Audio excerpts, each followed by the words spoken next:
எல்லோருக்கும் வணக்கம் நண்பர்களே. இன்னைக்கு வேலியிருக்க பைமை சேனலை தொடர்ந்து இந்த வீடியோவில் எதை பற்றி பார்க்க போகிறோன்னா, உங்கள் வீட்டில் குலதெய்வத்தினுடைய அருள் இருக்குதா இல்லையான்னு ஒரு குழப்பமாக இருக்குதாங்க. உங்கள் வீட்டில் குலதெய்வம் குடிக்கொள்ள என்ன செய்யலாம்? உங்கள் வீட்டு பூஜை அறையில் செய்யக்கூடிய இந்த 3 எளிய பரிகாரங்கள் பார்த்தீங்கன்னா உங்களுக்கு ஒரு பயனுள்ளதாக இருக்கும். மேலும் பார்த்தீங்கன்னா சிலருக்கு குலதெய்வம் என்னன்னு கூட தெரியாமல் இருப்பீங்க. குலதெய்வத்தினுடைய அருள் இருந்தால் தாங்க உங்கள் வீட்டில் சுப நிகழ்ச்சிகள் தொடர்ந்து நடைபெறுங்க. குலதெய்வத்தினுடைய பெயர் என்ன, எந்த ஊரில் இருக்குன்னு தெரிஞ்சுக்கணுமாங்க. குலதெய்வத்தை வீட்டுக்கு வரவழைக்கக்கூடிய ஒரு எளிய பரிகாரமும் இந்த வீடியோவில் குறிப்பிட்டிருக்கோம். இந்த வீடியோ உங்களுக்கு பயனுள்ளதாக இருக்கும், அதனால் கடைசி வரைக்குமே ஸ்கிப் பண்ணாமல் பாருங்கள். உங்களுக்கு ஜோதிட ரீதியான சந்தேகம் இருந்துச்சுன்னா வீடியோவில் டிஸ்கிரிப்ஷனில் கொடுத்துருக்க நம்பருக்கு மறக்காமல் கால் பண்ணி தெரிஞ்சுக்கோங்க நண்பர்களே. வாங்க வீடியோக்குள்ளே போகலாம். குலதெய்வ வழிபாடு பார்த்தீங்கன்னா ரொம்பவே முக்கியம்னு சொல்லலாங்க. குலதெய்வத்தினுடைய அருள் இருந்தால் தாங்க நம்ம வீட்டில் பார்த்தீங்கன்னா சுப நிகழ்ச்சிகள் தடையில்லாமல் நடைபெற்றே இருக்கும். குடும்பத்தில் மகிழ்ச்சியுமே சுபிச்சமும் பெருகுன்னே சொல்லலாம். குலதெய்வத்தினுடைய சக்தி வீட்டில் நிலைத்திருப்பது அவசியம்னு சொல்லலாங்க. சொந்த ஊரில் இருப்பவங்களும் சரிங்க, வேலை நிமித்தமாக நீங்கள் வெளியூருக்கு போய் இருந்தாலும் குலதெய்வத்தை அடிக்கடி தரிசிக்க முடியாத நிலையில் இருந்தாலும் சரிங்க, வீட்டிற்குள்ள குலதெய்வத்தை சக்தி பெறுவதற்கு என்னென்ன வழிபாடுகள் முறைகள் இருக்குதுன்னு இந்த வீடியோவில் தொடர்ந்து நாம் பார்க்க போகிறோம். ஸ்கிப் பண்ணாமல் தொடர்ந்து வாங்க. ஒரு மஞ்சள், மண், சந்தனம், குங்குமன்னு, விபூதி, சாம்பிராணி, அடுப்புக்கறி போன்றவற்றை சிறிதளவு எடுத்துக்கோங்க. அதில் ஒரு சிவப்பு துணியில் வைத்து முடிச்சு போட்டுக்கோங்க. வீட்டினுடைய வாசப்படியில் உட்புறம் நிலையும் படியும் மேலே மையத்தின் மேல் பகுதியில் ஆணி அடித்து மாட்டிக்கோங்க. பின்னர் பார்த்தீங்கன்னா இதுக்கு நீங்கள் தினமுமே தூபம் காட்டி வழிபாடு செய்து வந்தாலே வீட்டில் குலதெய்வத்தினுடைய சக்தி நிலைத்திருக்குன்னு சொல்லலாங்க.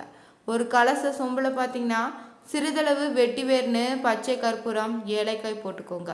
பன்னீர் ஊற்றணுங்க. பன்னீர் அளவிற்கு தண்ணீர் ஊற்றி வச்சுக்கோங்க. பின்னர் அந்த கலசம் முழுவதும் பார்த்தீங்கன்னா நூலை சுற்றி வச்சுக்கோங்க. நூல் சுற்ற தெரிந்தவங்க பட்டு துணி கூட சுற்றிக்கலாம். பின்னர் வீட்டு பூஜை அறையில் ஒரு பலகை வைத்து அதன் மீது வாழை இலை போட்டு வச்சுக்கோங்க. அதில் பார்த்தீங்கன்னா பச்சரிசி பரப்பி அதன் மீது தாங்க கலச சொம்பை வைக்கணுமா. கலசத்தின் மீது பார்த்தீங்கன்னா வாழைப்பூவையும் நுனிப்பகுதி மேல் நோக்கி இருக்கும்படி வச்சுக்கணும். வாழைப்பூவுக்கும் கலசத்திற்கு இடையில பார்த்தீங்கன்னா மாவிலை இல்லைன்னா வெற்றிலை சுற்றி இருக்கணுங்க. இது பின்னர் பார்த்தீங்கன்னா கலசத்திற்கு வில்வ இலையும் ஊமத்து பூ கொண்டு அர்ச்சனை செய்யணுமா. கலசத்தின் மீது பார்த்தீங்கன்னா வைத்திருக்கக்கூடிய வாழைப்பூ 3 நாட்கள் வரை கெடாமல் இருக்கும். பூஜை செய்வதற்கு இந்த 3 நாட்களே போதுங்க. இந்த பூஜை தாங்க பூஜை அறையில் நாம் செய்யக்கூடிய 2வது எளி பரிகாரமாக நாம் சொல்லலாம். தொடர்ந்து நீங்கள் பூஜை செய்ய விரும்பினீங்கன்னா வாழைப்பூவை 3 நாட்களுக்கு ஒரு மேல் மாற்றிக்கொண்டே இருக்கலாங்க.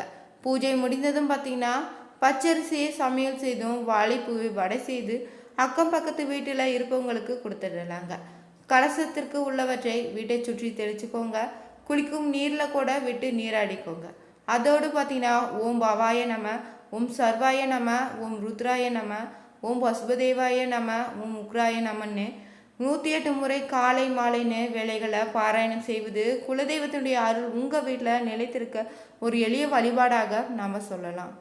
நமக்கு முன்னாடி வாழ்ந்து மறைந்தவர்களை தான் நம்ம தொடர்ந்து வழிபட்டு வருவதால் அவர்கள் புண்ணிய ஆத்மாக்களாக மாறிடுறாங்களா.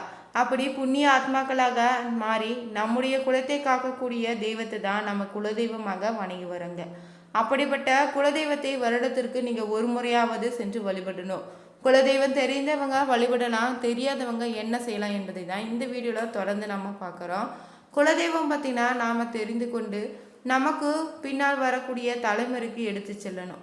குலதெய்வத்தை மறந்தால் பல துன்பங்களுக்கு ஆளாக நேரிடுங்க. பிறகு ஜோதிடர்கள், ஆன்மீக பெரியோர்கள் நினைவுபடுத்தி பிறகுதாங்க பலது குலதெய்வத்தை தேடி அழைப்பீங்க.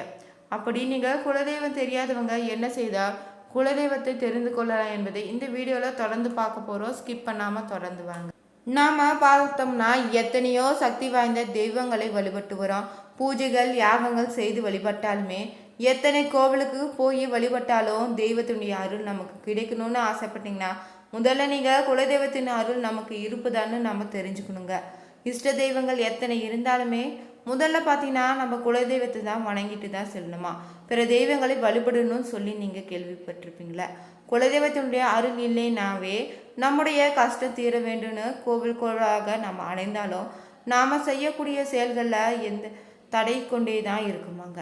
ஆனால் பலர் பார்த்தீங்கன்னா பல தலைமுறையாக குலதெய்வ வழிபாட்டை செய்யாமல் இருப்பீங்க.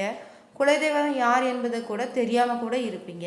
இன்னும் சிலர் பார்த்தீங்கன்னா பல தலைமுறைகளுக்கு முன்பே வெளிநாட்டில் போய் குடியேறி இருப்பீங்கள்ல, அவர்களுடைய குடும்பத்திற்கு குலதெய்வம் யாருன்னு கூட தெரியாமல் இருக்கலாம்.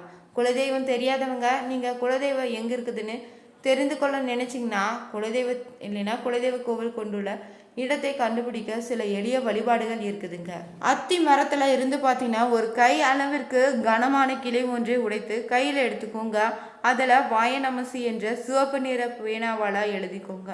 மஞ்சள் பூசி குங்குமம் போட்டு வைத்து வஞ்சப்பட்ட துணி ஒன்று அந்த கிளையின் மீது சுற்றி தென்மேற்கு மூலையில் வச்சிடுங்க.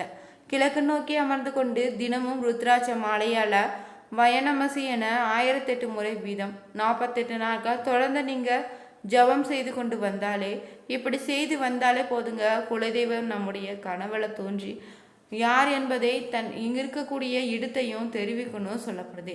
தனக்கு செய்ய வேண்டிய பூஜை முறைகளையும் சொல்லுவாங்க, வாக்கு சொல்லணும்னு சொல்லப்படுது. இந்த பூஜையை செவ்வாய் மற்றும் வெள்ளி இரவு 9 மணிக்கு மேலே வளர்பிறையில் துவங்கி தொடர்ந்து 48 நாட்கள் செய்து வந்தீங்கன்னா உங்களுடைய குலதெய்வம் தெரியாமல் இருந்தால் கூட நீங்கள் உங்கள் குலதெய்வத்தை கண்டுபிடிச்சிடலாங்க. வெள்ளிக்கிழமைகளில் பார்த்தீங்கன்னா பிரம்ம முகூர்த்த வேளையில் நீங்கள் வீட்டில் குத்து விளக்கு ஏற்றி வைத்து கூட தண்டு பகுதியில் மஞ்சள் வஸ்திரன்னு பூ சுற்றி மஞ்சள் குங்குமம் இட்டு வச்சுக்கோங்க. வெற்றிலை பாக்கு பூ பழம் சர்க்கரை பொங்கல் நெய்வேத்தியமாக படைத்து வச்சுக்கலாம். பிறகு பார்த்தீங்கன்னா எங்கள் குலதெய்வம் யாருன்னு தெரியாததால் அதை வழிபட முடியாமல் நீங்கள் பல துன்பங்களை அனுபவித்து வரீங்களா? எங்களின் துன்பம் தீர இந்த படையலை ஏற்றுக்கோன்னு நாங்கள் வழிபடுவதற்கு எங்களின் குலதெய்வம் யாருன்னு காட்டுன்னு வேண்டிக்கோங்க. இப்படி வேண்டிக் கொண்டாலே இது குலதெய்வம் தெரிந்து கொள்வதற்கான வழி விரைவில் உங்களை தேடி வருங்க. பொதுவாகவே நீங்கள் பார்த்தீங்கன்னா ஒவ்வொரு வீட்லேயும் வழிபட வேண்டிய ஒரு முக்கிய பகுதி தாங்க இந்த நிலைவாசல். நிலைவாசலில் தாங்க குலதெய்வம் குடியிருக்குன்னு சொல்லுவாங்க. அதனால் நீங்கள் வீட்டினுடைய நிலைவாசலில் மஞ்சள் குங்குமம் இட்டு வச்சுக்கோங்க. வெற்றிலை பாக்கு பழம் வைத்து தொடர்ந்து வழிபட்டு வந்தாலே குலதெய்வம் பார்த்தீங்கன்னா நம்முடைய வீடு தேடி வந்து குலத்தை காக்குன்னே சொல்லலாங்க. குலதெய்வம் வீட்டுக்கு வரவழைப்பதற்கு பார்த்தீங்கன்னா மஞ்சளும் மண் சந்தனம் குங்குமம் விபூதி சாம்பிராணி அடுப்புக்கறி இவற்றை சிறிதளவு எடுத்து ஒரு சிகப்பு துணியில் வச்சு கட்டி வீட்டின் வாசற்படிக்கு உட்புறமாக நிலைப்படிக்கு மேலே பித்தளைனா செம்பு ஆணியை வைத்து அடுத்து அதில் அந்த முடிச்சு மாட்டி வச்சுக்கோங்க. இதற்கு நீங்கள் தினமும் பார்த்தீங்கன்னா கற்பூரம் காட்டி வழிபட்டு வந்தாலே ஒரு வாரத்துக்குள்ளேயே நம்முடைய குலதெய்வம் வீட்டிற்குள்ளே தேடி வரும். இந்த தெய்வத்தை வழிபடனாலும் முதல்ல நம்ம பிள்ளையாரை வழிபட்டு தான் அடுத்தடுத்த தெய்வங்களை வழிபடுவோம். அப்படி தாங்க எந்த தெய்வத்தை வணங்குவதாக இருந்தாலும் நீங்கள் முதல்ல வழிபட வேண்டிய தெய்வம் தாங்க குலதெய்வம். குலதெய்வத்தை வழிபாட்டின் போது பார்த்தீங்கன்னா இஷ்ட தெய்வம்னு பரிகார தெய்வங்கள் எதுவாக இருந்தாலும் குலதெய்வத்தினுடைய அருள் இருந்தால் தான் நாம் செய்தால் பலன்களை பெற முடியுங்க. குலதெய்வ வழிபாடு செய்ய தான் இஷ்ட தெய்வங்களும் பார்த்திங்கன்னா பரிகார தெய்வங்களுமே நமக்கு நன்மைகளை வாரி வழங்குமாங்க. குலதெய்வம் பார்த்திங்கன்னா புராண தொடர்பு கொண்ட தெய்வங்களாக இல்லைங்க. குலதெய்வம் பார்த்திங்கன்னா நம்மை போலவே வாழ்ந்த நம்முடைய முன்னோர்களையும் நம் பூர்வீகத்தை கொண்டவர்களாக இருப்பாங்களாம். அவர்களை நாம் குலசாமிகளாக போற்றி வழிபட்டு வரோங்க. குலதெய்வ வழிபாட்டில் முக்கியத்துவம் பார்த்திங்கன்னா ஒவ்வொரு தருணத்திலும் மகான்கள்னு சித்த புருஷர்கள்னு வலியுறுத்தி கொண்டே தாங்க இருக்கிறாங்க. குலதெய்வத்தை நீங்கள் தினமுமே வணங்க வேண்டுங்க. குலதெய்வ கோவிலுக்கு மாதத்துக்கு ஒரு முறையாவது சென்று தரிசிக்கணும். அமாவாசை பௌர்ணமி முதலான நாட்களில் மறக்காமல் குலதெய்வ வழிபாடு செய்யுங்க. குலதெய்வ கோயிலுக்கு நம்மால் முடிந்த அளவுக்கு ஏதேனும் திருப்பணிகள் கூட செய்யலாங்க.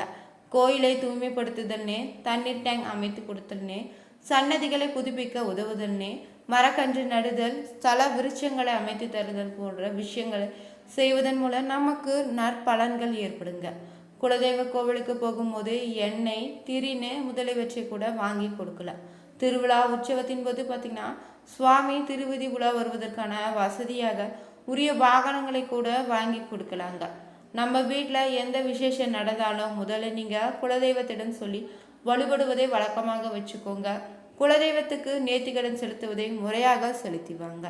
இந்த பதிவில் நாம் வீட்டில் குலதெய்வத்தினுடைய அருள் நிலைத்திருக்க என்னென்ன விஷயங்களை செய்யலாம், ஒரு எளிய 3 பரிகாரங்களை தெரிஞ்சுக்கொண்டேன். இந்த வீடியோ உங்களுக்கு பயனுள்ளதாக இருக்கும்னு நினைக்கிறேன். அதனால் நம்ம சேனலை சப்ஸ்கிரைப் பண்ணிக்கோங்க, லைக் பண்ணுங்கள், ஷேர் பண்ணுங்கள், கமெண்ட் பண்ணுங்கள். அனைவருக்கும் நன்றி நண்பர்களே.